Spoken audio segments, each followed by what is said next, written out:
Baisse significative dans les sondages, profil bas dans les médias israéliens. Le parti bleu-blanc qui était au centre de la précédente campagne se fait beaucoup plus discret pour les élections du mois de septembre donc prochain. Pour comprendre ce qui se passe au sein du parti, nous sommes ce matin en ligne avec Cathy Rochman, qui est représentante francophone du parti bleu-blanc. Merci d'être avec nous ce matin, Cathy. Bonjour.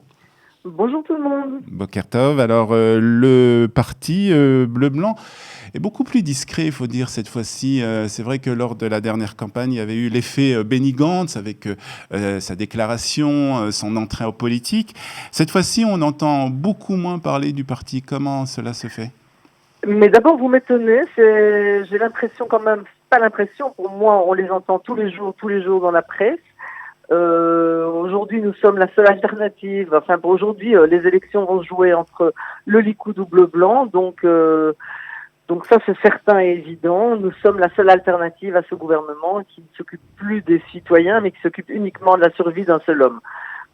Et Alors, qui ne correspond même plus, je dirais que même ce que le Likoud appelle les associés naturels, nous semble même non naturel.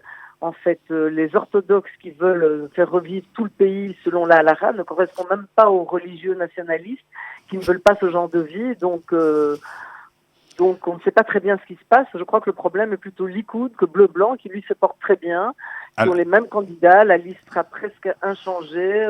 Il y aura peut-être des changements mineurs. Nous sommes stables et nous sommes peut-être la seule.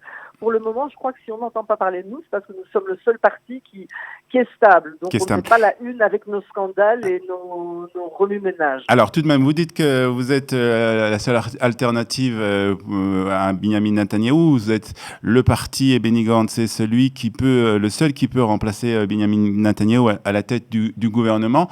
Mais si on voit les sondages et si on voit ce qui se passe dans les blocs, que ce soit à droite ou à gauche, on voit que ni le Likoud d'ailleurs, ni le parti bleu-blanc, mais encore moins le parti bleu-blanc, n'a la possibilité de former le gouvernement. Alors comment va procéder Benny Gantz pour justement essayer de former le prochain gouvernement et devenir le Premier ministre de l'État d'Israël? Bon, tout d'abord, les listes ne sont pas encore publiées, donc on ne sait pas exactement qui seront les acteurs au final sur la scène. Et puis, il y a une balance qui est quand même Lieberman, ouais, et qui correspond à énormément de nos valeurs quand même. Donc, il se peut très fort que finalement, c'est-à-dire que vous... nombre de mandats, il faut 61 mandats et nous les aurons, on sait que nous les aurons parce qu'au final, les gens, ils vont devoir voter contre... enfin, les élections, ça va se jouer, ça va être Benny ou Bibi. Et ce sera Benny parce que je pense que les gens, même de droite, comprennent que ce qui se passe maintenant dans le gouvernement, ce n'est plus un gouvernement de droite ce qui se passe, c'est un gouvernement vraiment qui a perdu toutes ses valeurs, qui a oublié de s'occuper des citoyens. On est en situation économique et on est face à une crise économique grave, à un déficit budgétaire grave. Les hôpitaux, ça va plus, les jardins d'enfants, l'école, il n'y a plus de budget pour rien. Donc je crois que les gens commencent à comprendre qu'il se passe quelque chose qui ne va pas. Même les électeurs assidus du Likoud commencent à hésiter et à réfléchir. Et on le voit quand nous sommes sur le terrain, on entend moins ceux qu'on appelait les Rag Bibi. Ils sont nettement moins, ils sont plus hésitants. Ouais. On sent que les gens veulent une réelle alternative qui est libéraliste, qui est juive, qui défend toutes les valeurs du judaïsme, qui veut un État juif, libéral, démocratique. Et ça, on le sent du terrain. On fait notre campagne sans doute autrement. On a des bus qui sillonnent tout le pays, qui rencontrent les citoyens sur le terrain. On va dans les trains, on va dans les... dans les rues, je voudrais revenir un instant sur Avigdor Lieberman, qui a eu des positions, on va dire, assez contre les partis et contre la population orthodoxe religieuse en Israël.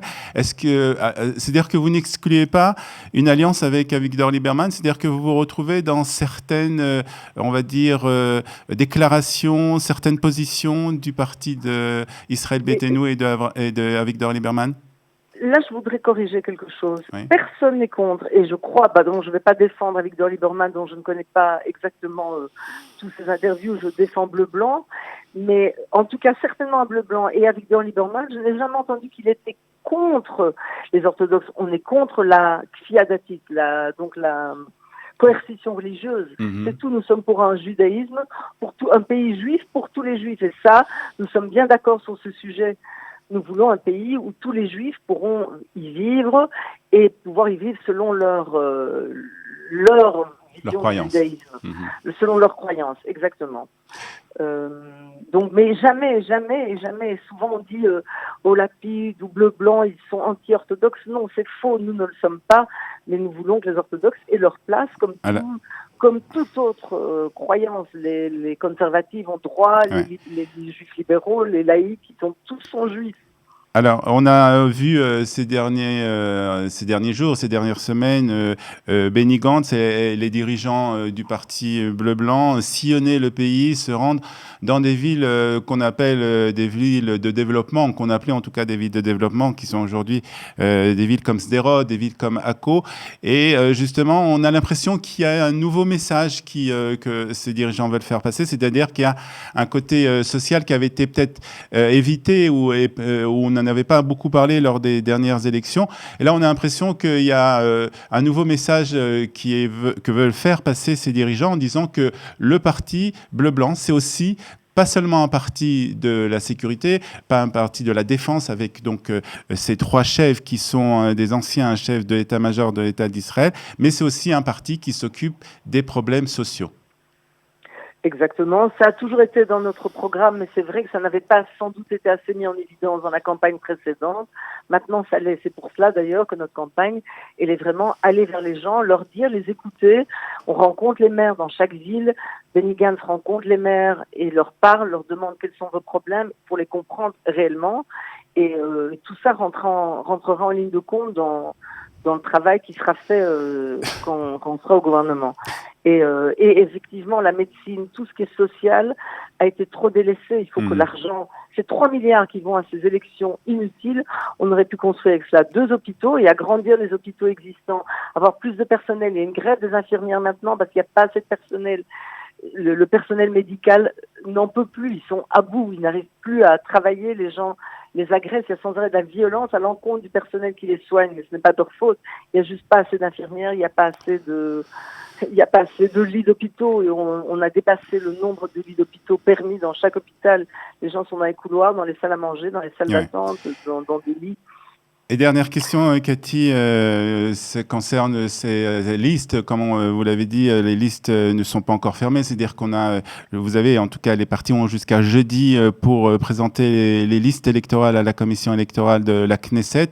Est-ce qu'il est possible qu'on assiste à une union avec d'autres partis ou peut-être d'autres personnalités politiques au sein du parti bleu-blanc ? Pour le moment, bleu-blanc restera bleu-blanc tel qu'il est. Il y aura peut-être une personne, mais il n'y aura pas d'alliance avec d'autres partis. C'est cela. Cathy Rothschman, représentante francophone du parti bleu-blanc. Merci d'avoir été ce matin avec nous sur Studio Kadita. Je vous souhaite une excellente journée. À très bientôt.